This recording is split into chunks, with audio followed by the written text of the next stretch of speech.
오늘 수요에 배우신 여러분 모두에게 하나님께서 신정왕국의 통치와 다스림을 받는 여러분의 인생을 더 멋지고 아름답게 만들어 가시는 귀한 역사가 있게 되기를 주님의 이름으로 축복합니다. 여러분이 아는 것처럼 신구약 성경 전체 이야기는 죄인들을 찾아 구원하시는 하나님의 구원에 대한 이야기죠. 그 가운데 구원받은 하나님의 자녀들이 이제 신정왕국의 백성으로서 어떻게 삶을 살아야 되는지 구체적인 이야기를 들려주는 것이 또한 성경의 이야기이기도 합니다. 그래서 우리가 예수 그리스도를 믿어서 구원을 받고 난 이후에는 내 인생의 주인이 내가 아니고 하나님이 되어 하나님의 다스림과 통치를 받는 것이 세상에서 가장 안전하고 행복한 삶인 줄로 믿습니다. 지금도 하나님은 저와 여러분을 다스리는 줄로 믿습니다. 그래서 이 하나님의 다스림과 통치를 받는 신정왕국의 특징에 대해서 말할 때에 이 아브라함부터 시작해서 다윗과 또 예수 그리스도에 이어지기까지 이 계보를 통해서 이것은 언약의 계보이고 이것은 믿음의 계보이고 또 은혜의 계보라는 사실에 대해서 여러분에게 말씀을 드렸습니다. 그래서 하나님의 약속은 반드시 이루어지고 우리는 그것을 믿음으로 취하고 나 같은 죄인이 구원받은 것은 전적인 하나님의 은혜라는 사실을 지난주에 말씀드렸는데요.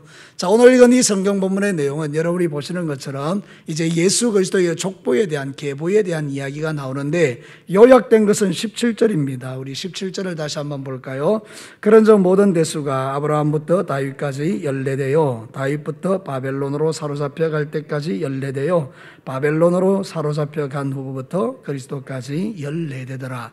그래서 의도적으로 이 마태가 14대, 14대, 14대를 세 개로 나누어서 이 아브라함과 다윗과 예수 그리스도의 계보를 구별하고 있는 것을 보는데 이 계보 속에는 하나님의 선명한 뜻이 들어있죠. 그래서 오늘은 이 계보 속에 담겨있는 하나님의 뜻을 통해서 우리가 하나님의 음성 듣기 원하는데 첫 번째는 이런 말씀들이 우리에게 들려지는 거죠. 다 같이 한번 읽어볼까요? 시작. 예수님의 계보는 생명의 족보이다. 여러분, 이 족보라는 것, 계보라는 건 톨레도트라 그래서 하나님의 구속의 역사에 해당되어지는 하나님의 백성들의 족보에 대한 이야기라고 볼 수 있는데 여러분 창세기에 보면 족보 이야기가 많이 나오는데 그 족보의 특징이 뭔가 하면 이거는 죽음의 계보라는 거예요. 사망의 계보. 그래서 거기는 보면 이런 이야기가 반복됩니다. 죽었더라, 죽었더라, 죽었더라, 죽었더라. 죽음의 역사가 계속 반복되고 있는 거죠. 근데 놀랍게도 이 마태복음의 계보는 이 창세기에 나와 있는 계보하고 좀 컬러가 다른데 오늘 읽은 성경 본문에 뭐라고 말합니까? 낳고 낳고 낳고 낳고 이렇게 말하죠. 이 낳는다는 말은 겟나우라는 것인데 이게 뭔가 하면 하나님에 의해서 주어진 생명의 탄생을 의미하는 것입니다.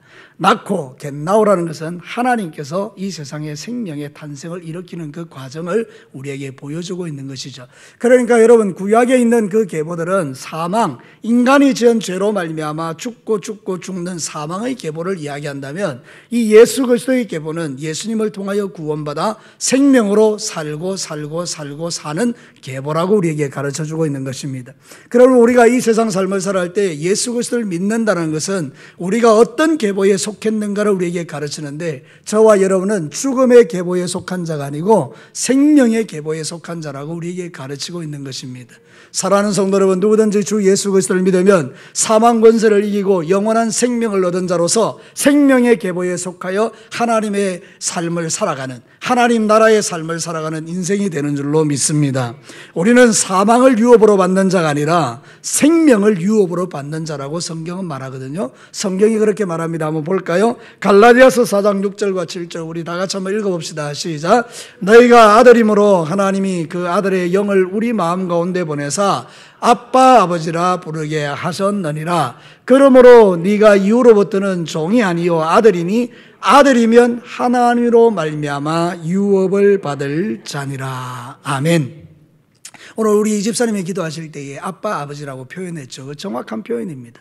우리가 성령으로 말미암아 하나님을 아빠 아버지로 부르짖게 되는데 이 아빠 아버지라는 말 속에는 생명을 유업으로 받아 하나님 나라를 유산으로 받은 사람이라는 그런 의미가 있는 것이죠. 하나님을 누가 아버지라고 부를 수 있겠습니까? 감히 그 전능하신 하나님을. 근데 예수 그리스도를 믿는 자는 이 계보에 속한 자이기 때문에 생명의 계보에 속한 자들은 다 하나님을 아빠 아버지라 부르는 특권을 누리고 있는 것입니다. 그러므로 사랑하는 성도 여러분, 하나님과 더 친밀해지시기를 주의 이름으로 축복합니다. 나의 계보가 어디에 속해져 있는지를 아는 것 대단히 중요합니다. 여러분, 이 에스라 2장에 보면 하나의 또 다른 족보가 나오는데요. 제사장의 족보가 나옵니다. 그래서 이제 바벨론 포로에 잡혀갔던 제사장들이 다시 이제 유대로 예루살렘으로 돌아오는데, 그때 에스라가 이제 족보를 조사한단 말이죠. 너 진짜 제사장 맞아? 그래서 체크 쭉 하다가 바르실레라는 사람을 만나게 되는데, 바르실레를 보니까 얘는 족보에 없는 아이인 거예요. 자기 부인의 이름이 바르실레인데 그 바르실레의 이름을 따서 자기가 바르실레라고 말해왔던 거예요. 그러니까 아무리 생각해봐도 얘는 족보에 없는 애인 거예요. 그래서 이 에스라가 이렇게 말합니다. 너는 제사장이 아니다. 앞으로는 제사 드리지 마. 너는 모든 직무를 정지해. 그리고 그 직무를 하지 못하도록 배제시켜버립니다. 사랑하는 성도 여러분, 내가 하나님 나라의 족보에 속해 있느냐 안 있느냐, 이건 대단히 중요한 문제예요. 우리가 신앙의 삶을 살아갈 때에 하나님의 계보에 속하지 않은 자들은요, 흉내는 낼 수 있지만, 그러나 나중에 주님이 체크 해볼 때에 이 사람의 마음속에는 예수님이 없으니까 하나님 나라 계보에 속한 자가 아니겠죠. 그러니까 열심히 종교 생활하고 열심히 흉내는 냈지만 마지막에는 탈락돼 버린다는 거죠. 그러니까 우리는 종교 생활하기 위해서 모인 자들이 아니고 우리는 신앙생활 하려고 모인 자들입니다. 신앙생활을 하는 사람이 누구냐면 생명의 족보에 속한 사람들이라는 거죠. 여러분이 주 예수 그리스도를 내 마음의 주인으로 모시고 이제 내가 주인이 아니고 하나님이 주인입니다를 고백하고 실제로 그렇게 믿음의 삶을 살아가는 저와 여러분들이 바로 예수의 생명의 계보에 속한 자인 줄로 믿습니다. 그러니까 여러분, 여러분의 족보가 어디 속해 있는지를 살피시기를 바랍니다. 사랑하는 성도들, 우리는 족보를 따지기를 좋아합니다. 저는 안동권 씨입니다. 저는 33대 손입니다. 충정공 복야파라고 말합니다. 이게 대단한 족보죠. 양반의 족보라고 말을 하는데 여러분하고는 아무 상관없어요. 그죠? 근데 이런 족보가 생명의 족보입니까? 아닙니다. 내가 아무리 안동권 씨의 33대 손에 무슨 족보를 갖고 있다 할지라도 그것이 내 생명을 좌우하지는 않습니다. 근데 여러분, 진짜 중요한 족보는 뭡니까? 예수 그리스도의 족보입니다. 저와 여러분이 예수 그리스도의 계보 안에 들어있는 것을 여러분 믿으시기를 축복합니다. 이게 내 인생의 최고의 축복인 것입니다. 사람들은 잘 모릅니다. 모든 사람은 이 땅의 삶을 살아가면서 별 그걸 대수롭지 않게 생각합니다.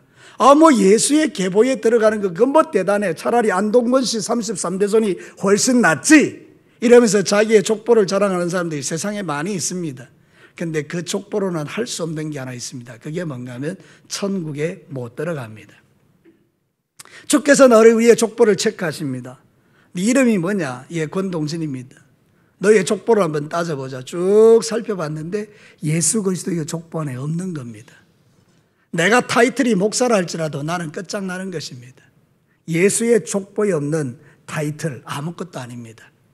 내가 목사든지 장로든지 권사든지 집사든지 그게 천국에 들어가는 게 아닌 거예요. 내가 천국에 들어가는 비결이 뭡니까? 주 예수 그리스도를 나의 구주로 믿어 내가 예수의 계보에 들어가는 게 천국을 보장하는 것 아닙니까? 사랑하는 성도 여러분, 그렇기 때문에 저와 여러분이 이 족보를 보면서 생각하는 것입니다. 낳고 아이고 지겨워라. 이렇게 생각하면 이 족보가 나와 아무 상관이 없는 족보지만, 근데 이 족보에 내 이름이 있다고 생각하니 이 족보는 나에게 영광스러운 족보가 되는 것입니다. 사랑하는 성도 여러분, 예수 그리스도의 계보는 우리에게 생명을 주는 계보인 줄로 믿습니다. 그러므로 여러분이 이 계보에 들어있는지를 살피시고 여러분이 껍데기로 사는 것이 아니라 여러분 안에 예수의 생명을 가지고 주님의 뒤를 따라가는 멋진 그리스도인들이 되시기를 주의 이름으로 축복합니다. 지금이 기회입니다. 우리는 누가 뭐라 해도 지금 마지막 시대의 끝에 와 있습니다. 우리는 지금요, 다른 갈 때가 아닙니다. 하나님 앞에 내 자신의 믿음을 돌아보면서 주님이 원하시는 삶을 살아내기를 힘쓰는 것, 그것이 저와 여러분이 마지막 시대에 해야 될 일임을 깨닫게 되죠. 자, 두 번째는 하나님이 이 계보를 통해서 우리에게 뭐라고 말씀하십니까? 같이 한번 읽어보겠습니다. 시작. 예수님의 계보는 치유와 회복의 계보이다. 여러분이 상식적으로 잘 알고 있는 것처럼 이 유대의 계보 속에는 여자들이 들어가진 않지 않습니까? 그죠? 여자들을 별로 좋아하지 않고 이 여자를 여기에 넣지 않는데, 놀랍게도 마태복음 이 1장의 계보 속에는 여자가 5명이 나오는데 마리아를 빼고 말이죠, 4명의 여자는 보면요, 이게 족보에 들어갈 만한 그런 게 아니에요. 여러분이 잘 아는 것처럼 다말이라든지 라합이라든지 룻이라든지 또는 우리 아이의 아내는 이 족보에 들어가기에 이 해당 사항이 없는 여자들입니다. 험도 많고 넣으면 안 되는 사람들인데 놀랍게도 여기 들어있는 거예요. 이 계보가 참 놀라운 계보죠. 여러분, 우리가 예수님은 거룩하신 분인데 어떻게 거룩하신 하나님이 이런 더러운 계보를 통해서 나올 수 있단 말입니까? 그러니까 이 계보는 일반적인 계보와는 전혀 다른 것입니다. 우리에게 말하고 있는 내용은 뭔가 하면 이 예수 그리스도의 계보가 우리에게 주는 의미는 이런 허물 많고 절대로 하나님 나라에 들어올 수 없는 자들이 들어올 수 있는 계보라는 걸 우리에게 말하는 것입니다. 하나님의 그 놀라운 복음으로 치유되고 회복되어 누구든지 죄인이라도 얼마든지 이 계보에 들어올 수 있음을 우리에게 가르치기 위하여 이 여인들을 여기 놓아놨는데요. 이 4명의 여자의 특징은 2가지입니다. 하나는 뭔가 하면요, 죄인이라는 것이고 또 하나는 이방인이라는 것입니다. 여러분, 특별히 여러분이 아는 룻은 모압 여자입니다. 모압은요, 여호와의 총회에 들어오지 못한다라고 못 박을 정도로 그 민족 자체가 하나님 나라와 배제되었던 사람입니다. 그런데 모압 여자인 룻이 예수 그리스도의 계보에 당당히 들어와 있는 것입니다. 사랑하는 성도로, 우리아의 아내였던 밧세바는 얼마나 이게 참으로 도덕적으로 윤리적으로 문제가 많습니까? 그런데 놀랍게도 그 여자가 예수 그리스도의 계보에 들어있는 것이죠. 그 어떤 죄인이라도, 그 어떤 이방인이라도 예수 그리스도 안에서는 누구나 구원받을 하나님의 자녀임을 우리에게 선포해주고 있는 계보인 줄로 믿습니다. 사랑하는 성도 여러분, 누가복음 5장 31절과 32절은 너무 우리에게 소망이 되는 말씀을 하고 있죠. 같이 한번 읽어볼까요? 시작. 예수께서 대답하여 이르시되 건강한 자에게는 의사가 쓸데없고 병든 자에게나 쓸데있나니 내가 의인을 부르러 온 것이 아니요 죄인을 불러 회개시키러 왔노라. 누구의 말씀입니까? 예수님의 말씀입니다. 예수님이 자기가 이 세상에 온 목적을 분명히 이야기하고 있어요. 나는 건강한 자를 위해서 오지 않았다. 나는 병든 자를 위해서 왔다. 나는 의인을 위해서 온 것이 아니다. 나는 죄인을 불러 회개케 하기 위하여 이 땅에 왔다. 이 계보가 우리에게 던지는 분명한 선명한 메시지가 그것입니다. 인간적으로 바라보면 절대로 그 족보에 들어올 수 없는 자격이 없는 인생들, 주께서 다 들어오게 하셔서 미래의 모든 죄인들에게 소망이 되게 하시는 하나님의 복음이 이 계보 속에 들어있는 것입니다. 사랑하는 성도 여러분, 하나님 나라의 문턱이 높지 않습니다. 하나님 나라의 문턱은 낮고 낮습니다. 누구든지 죄인이라도 주님 앞에 나와 회개하면 다 하나님의 자녀가 되는 이 은총을 받는 것입니다. 그러니까 저와 여러분은 세상에서 가장 복 있는 하나님의 사람들인 줄 믿습니다. 주께서 문턱을 낮추어 놓았기 때문에 저 같은 죄인이, 여러분 같은 죄인들이 예수 믿고 구원받아 하나님의 자녀가 되어 이렇게 믿음의 길을 걸어가고 있는 것이 아닙니까? 그러므로 우리가 해야 될 또 하나의 일은 무엇입니까? 주께서 나의 문턱을 낮추셔서 구원받게 하셨다면 저와 여러분의 문턱도 좀 낮아질 필요가 있습니다. 누구에 대해서요? 죄인들에 대해서요. 여러분들이 다른 사람을 이렇다 저렇다 정죄할 게 아니고 여러분 자신이 구원받은 하나님의 자녀이기 때문에 우리 또한 우리가 문턱을 낮추어서 모든 사람을 용납하고 이해하고 사랑하면서 그들을 위하여 기도하면서 그들이 다 구원받기를 주 앞에 기도할 때 우리가 진짜 하늘나라의 백성으로서 하나님의 통치와 다스림을 받는 신정왕국의 사람들인 줄로 믿습니다. 주님의 계보가 우리에게 던지는 확실한 메시지가 이것입니다. 예수 그리스도가 우리에게 하시는 가장 중요한 일은 치유와 회복이라는 것입니다.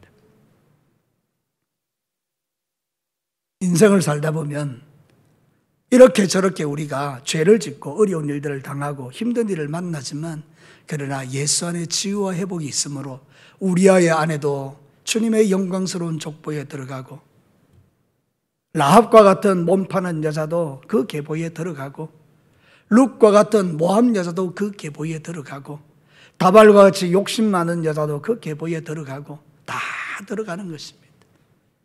오늘도 사랑하는 성도 여러분, 이것이 바로 저와 여러분이 누릴 영광인 줄로 믿고 이 예수 그리스도의 계보를 통해서 여러분들이 치유와 회복에 대한 소망을 갖게 되기를 축복합니다.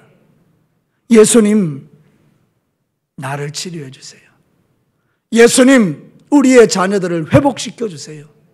예수님, 나의 그 악한 마음을 주님께서 다 고쳐주셔서 부드러운 마음 주시고 아름다운 믿음 주시고 주님 닮은 마음 주시고 하나님 내 안에 있는 이 못된 것들을 주여 다 주의 보혈로 덮어주십시오.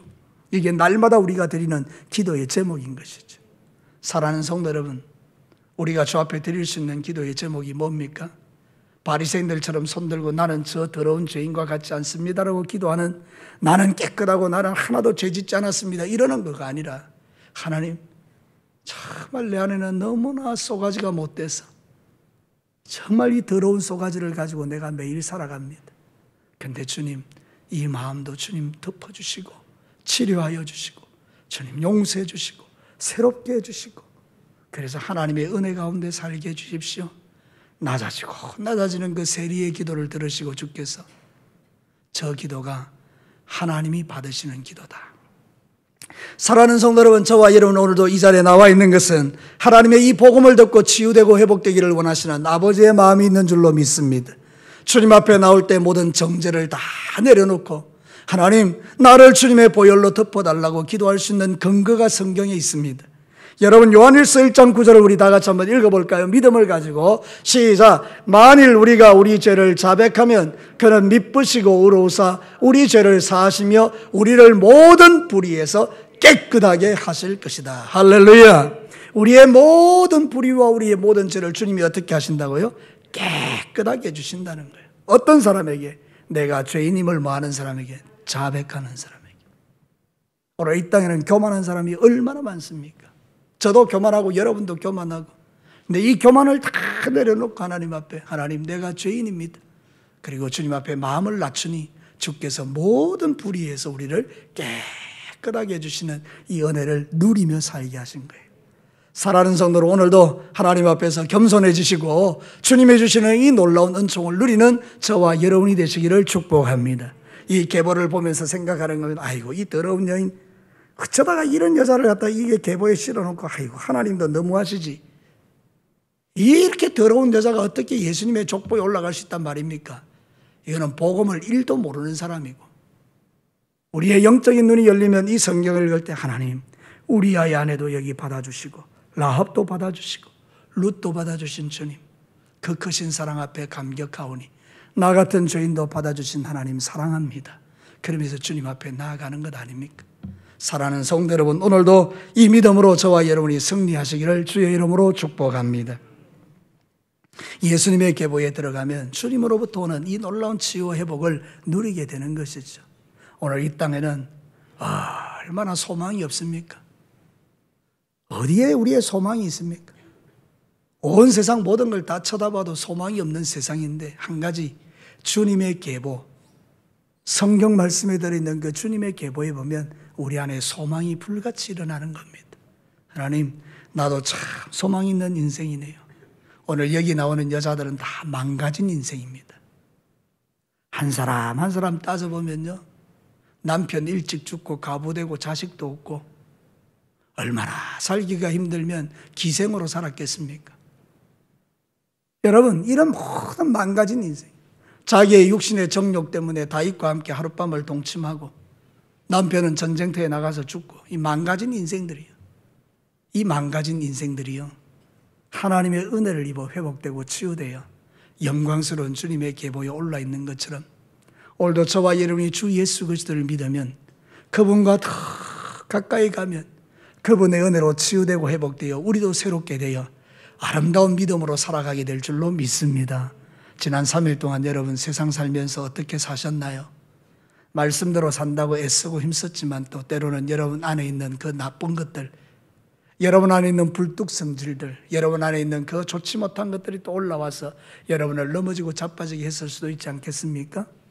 여러분이 무심코 던지는 그 말 한마디 속에 온갖 종류의 정죄가 들어있고, 다른 사람과 같이 어울려 이야기하는 가운데서 또 남을 욕하게 되고 비난하고 정죄하게 되고, 여러분 안에 있는 그 원수 맺힌 것을 풀지 못하고 있는 그런 여러 가지 복잡한 마음들이 그 쓰레기같이 내 마음에 가득 차 있어서 그것 때문에 여러분 또다시 넘어지고 그랬을 수도 있지 않겠어요? 그런데 여러분 오늘 이 시간 주께서 우리에게 말합니다. 네 죄를 자백하면 나는 모든 불의에서 너를 깨끗하게 하고 너의 망가진 모든 것을 새롭게 하여 존귀한 나의 자녀로 삼아놨다. 사랑하는 성도 여러분, 오늘도 이 마음을 가지고 오늘도 회복되고 치유되셔서 여러분의 마음속에 하나님을 향한 새로운 역사가 일어나게 되기를 축복합니다. 마귀는 멀쩡한 인생도 망가뜨리지만 예수 그리스도는 망가진 인생을 멀쩡한 인생으로 만드는 게 이게 복음입니다. 다시 한번 말씀드립니다. 마귀는 멀쩡한 인생도 망가뜨리는 악한 존재지만 예수 그리스도는 망가진 인생을 고쳐서 새롭게 해서 멋진 인생 만드시는 게 예수님이십니다. 누가 더 아름답습니까? 예수 그리스도. 그 이름이 아름다움. 내가 믿는 그 예수의 이름이 자랑할 만한 이름인 거예요. 그 예수의 은총 때문에 저와 여러분이 이 시대를 살아가고 있음을 기억하고 더 주님을 가까이 하는, 더 주님을 사랑하는 저와 여러분이 되시기를 주의 이름으로 축복합니다. 마지막 세 번째는 이것입니다. 우리 같이 한번 크게 읽습니다. 시작.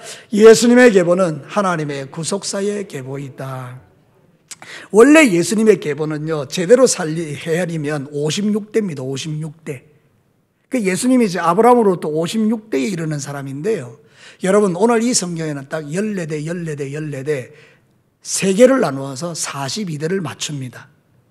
여러분, 왜 이렇게 하시는지 아십니까? 왜 사람들을 중간중간에 빼버리고 14대, 14대, 14대 이렇게 만들까요? 여러분, 7이라는 것은 완전수거든요. 그럼 14는 7의 2배니까 더 완벽한 수를 의미하는 거예요.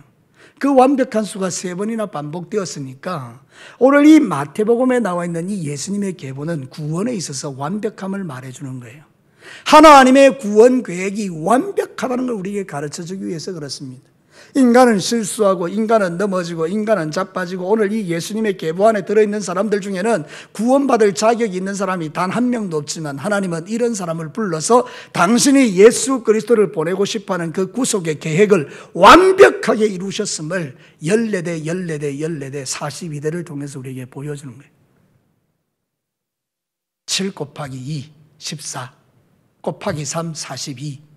그래서 우리는 유대인들이 생각해 볼 때에 이 완벽한 계보, 하나님의 구속사의 완벽한 계획, 하나님은 나를 구원하심에 있어서 빈틈이 없으신 하나님이심을 믿습니다. 여러분, 하나님께서 당신의 구원 계획을 계획하실 때요, 빈틈이 없으셨어요. 이게 우리에게 얼마나 큰 소망인지 아세요? 우리는 생각해 봐요. 사람들을 뽑을 때 실수할 때가 있습니다.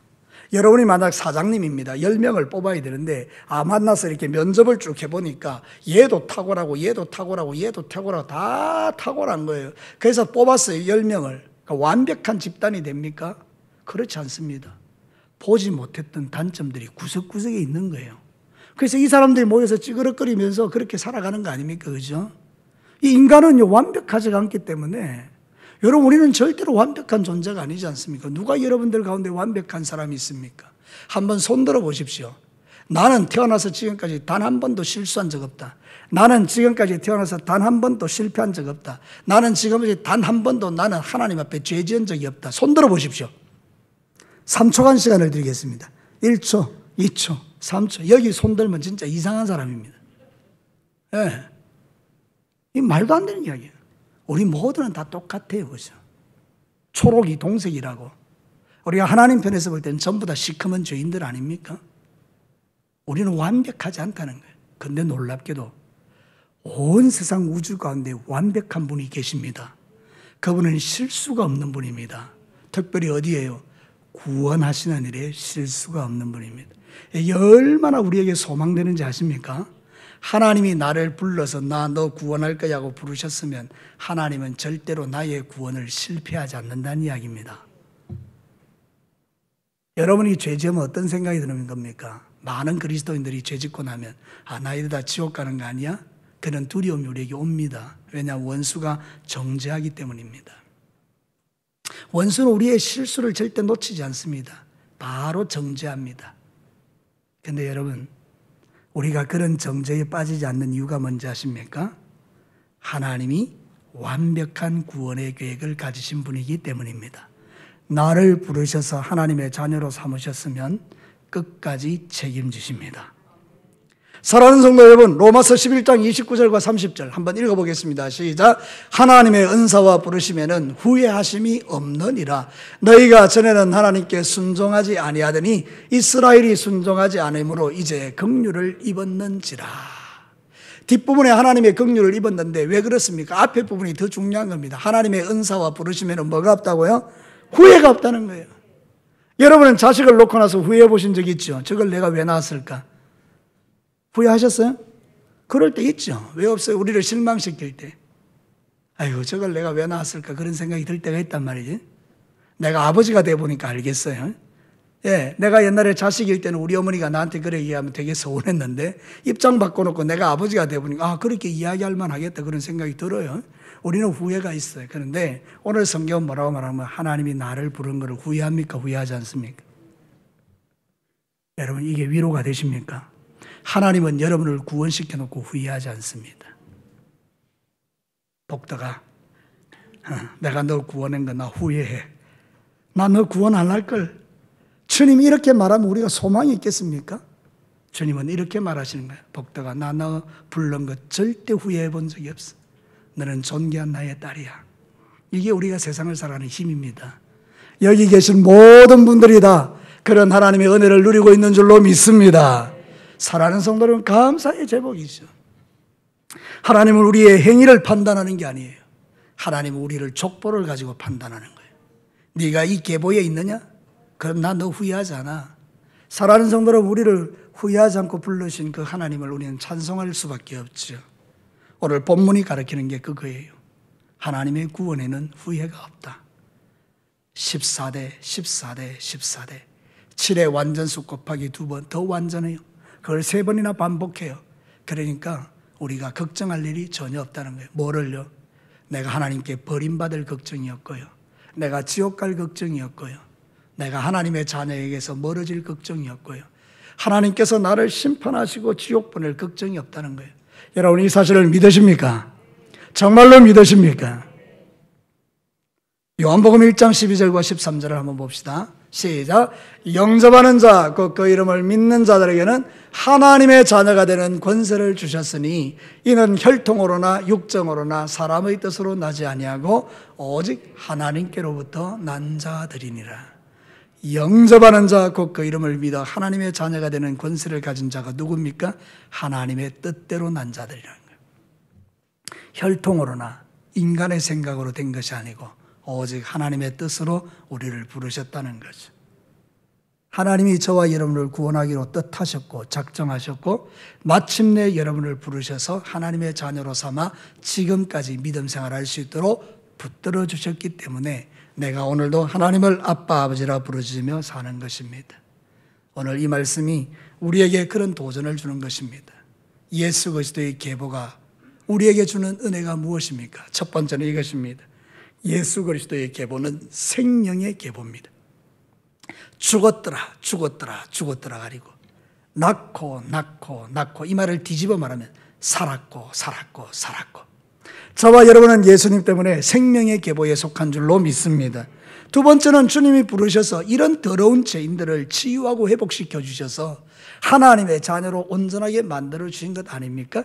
우리도 주님 앞에 나와서 치유받고 회복되어 오늘도 돌아가는 거예요. 지난 3일 동안 실패했다면 이제 남아있는 3일 동안에는 승리하는 저와 여러분이 되시기를 축복합니다. 마지막 세 번째는 무엇입니까? 하나님의 완벽한 구원의 계획이 들어있는 계보입니다. 그래서 하나님은 우리를 불러놓고 절대로 후회하지 않습니다. 나 너 부른 거 후회해, 내 너 구원한 거 후회해, 그렇게 하지 않으시고 우리를 부르셔서 천국 가는 그날까지 끝까지 붙들어서 마침내 영원한 천국에 들어가도록 만드시는 게 하나님의 구원입니다. 그러니까 사랑하는 성도 여러분, 지옥 갈 걱정하지 마시고 이 땅에 사는 날 동안 나 불러주신 하나님께 감사하면서 남은 인생 주님을 위하여 충성되이 살다가 우리 주님 오늘이라도 부르시면 저 영원한 천국에 할렐루야 찬송하며 들어가는 여러분과 저와 여러분이 되시기를 주의 이름으로 축복합니다. 우리 다 같이 한번 기도하겠습니다.